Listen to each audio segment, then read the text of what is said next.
May pag-gano, no? May paglilinaw. May Ayan. ganun po. Oo, wag na muna kayo mag-connect the dots. Ay! Okay, sino unang gusto magtanong? Wala na si Tito Nards. Wala na rin si Mama Monchang. Sino nang una? Sila, and I would like to know kung ano ang kanilang working relationship dahil Oo. base sa May trailer, di magkasama ba? sila sa Ang ganda ng eksena. eksena nila at nakita ko na medyo naiiyak-iyak silang dalawa habang pinapanood yung teaser.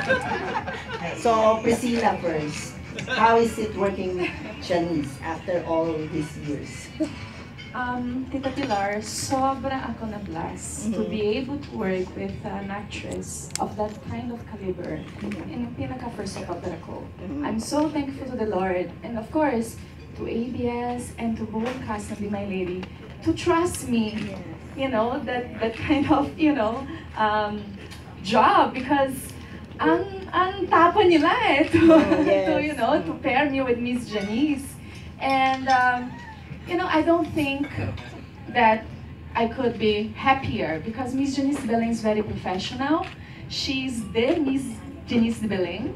So while we were doing the scenes, I was observing her because this was my, on-spot workshop. So I was very happy. I was very amazed and amused with, the way she acts and the way she delivers her job and her lines. And from the very first time that we met on the set, she was very courteous and she was just like, a bliss to be watched because she's really good. And I don't think that she wouldn't be if, she wouldn't be and wouldn't have the kind of title if she's not that talented. Miss, ikaw naman. Nervous naman ako kasi ano pang sasabihin ko doon? Totoo yun eh. Hindi matatap nung sasabihin ko yun.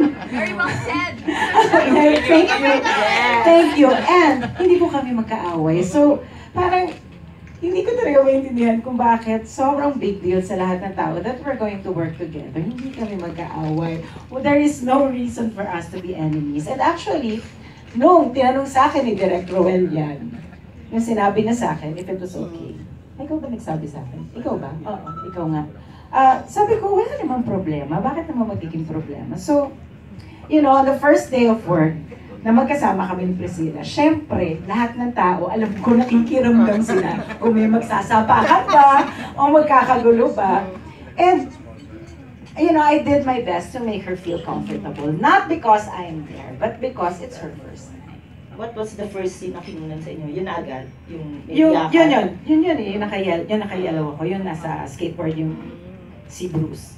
Si Batang Daniel. Yun yung first one. So yun lang ba yung eksena yung